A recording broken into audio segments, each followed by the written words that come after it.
Hey y'all, I'm T the Brand, expert lash artist and coach. Welcome to my channel. In this video, I'm about to give y'all some major keys, okay? This is the foundation of what helped me to learn how to market, solidify my branding, and build my business and clientele through Instagram social media marketing, and I hope it helps you. So before we get into this video, if you haven't already, make sure you hit the subscribe button. I greatly appreciate your support by just simply subscribing to the channel, like the video. If you have any questions, drop them in the comment section so that we can talk about it. And don't forget to turn on your bell notification button so that you're aware every time I share new valuable content. So y'all, let's get to it.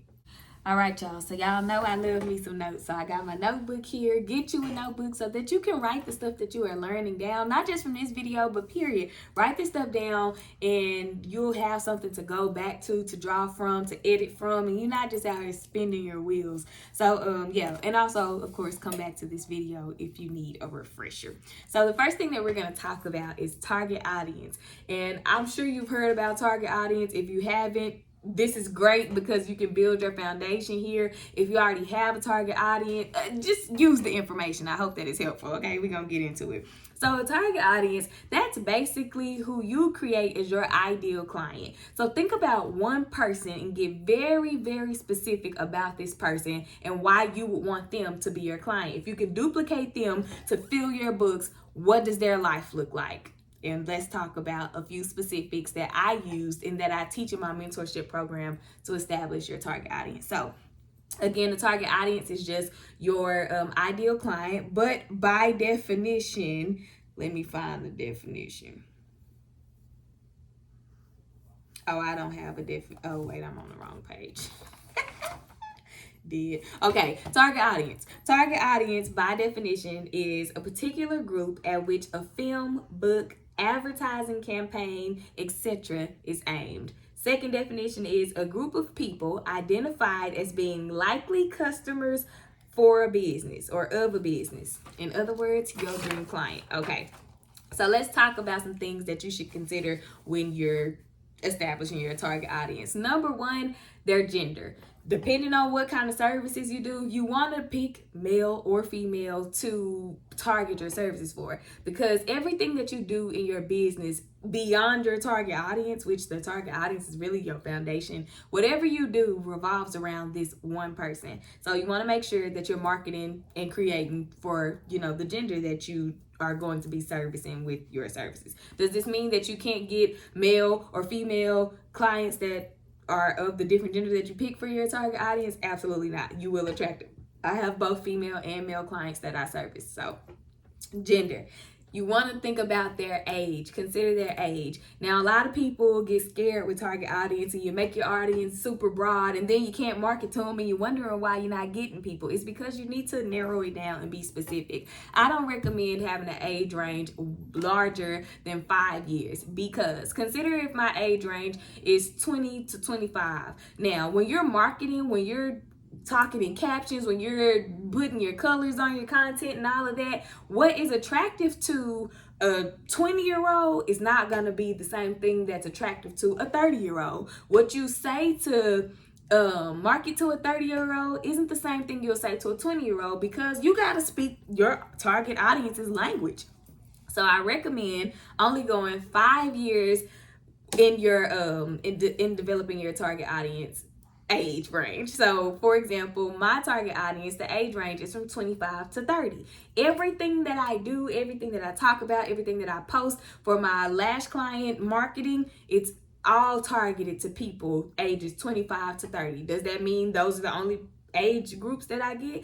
Absolutely not. I have clients that are way older than 30 and younger than 25. You just need to be able to hit the target every time you market. That is what is going to bring your people in. So their gender, their age. You want to think about location. So for example, I live in Dallas, Texas, and it's a huge city, and Dallas has other sub cities around it. So most people, when they get on Instagram, when they want to find a lash artist, they're probably going to search Dallas Lash artists. If somebody's traveling from out of town, because I've had travel nurses as clients, they're going to search for Dallas Lash artists. They don't know anything about the sub-cities. However, if you are in a sub-city and that is where you want to attract your clientele from, for example, where I'm located in Dallas, you might be in Addison, and that may be farther out for some people. So you want to market to areas that are close to Addison, Carrollton, I don't know a whole lot about the area, but you want to market to areas that are close to your location, but you want to get as specific as you can. That's a total you call. I use Dallas because I'm in Dallas, and although Dallas is big, when you search for Dallas, I'm not too far from wherever you are. So you want to get specific about the location of your target audience. Where do your people live? Where do your people work? After target audience, you want to consider their occupation. Now, not necessarily saying, oh, this person is a doctor, lawyer, teacher, but what are the, I guess, benefits or qualities that come with their job? For example, because this is going to determine your hours. For example, my target audience, as far as occupation goes, they have flexible schedules, and that is because I work from starting at 9 o'clock, 8 o'clock on some days, and I want to be able to be booked from the time I'm open to the time I'm closed. But if the people that I'm marketing to are teachers, for example, well, 10 times out of 9, you're not going to be able to come into the evening time. And that means I would need to have more evening times available, and that's just not what I choose to do. I do have 2 days out of a week that I have later appointments, so I can service people who aren't able to get off work or take off work or be whatever, have flexible schedules. But for the most part, my focus is for people who have flexibility, because that's what works best for my schedule. So consider the qualities of their job. Now, you want to think about their free time. Why does that matter? Because when you want to post something on Saturday morning, you need to talk to that person. What is your target audience doing on a Saturday morning? Are they at brunch? Are they at their kids' sports events? Are they working out? Are they at home cooking and cleaning? Well, I mean, breakfast, I guess. But are they at home cleaning and cooking? Like, what do your people do in their free time? That's important for you to know, because you need to be able to market to them. And to be able to market to them, you need to be able to talk to them. And you can't talk to them if you can't relate to them. So be specific about what your target audience does in their free time.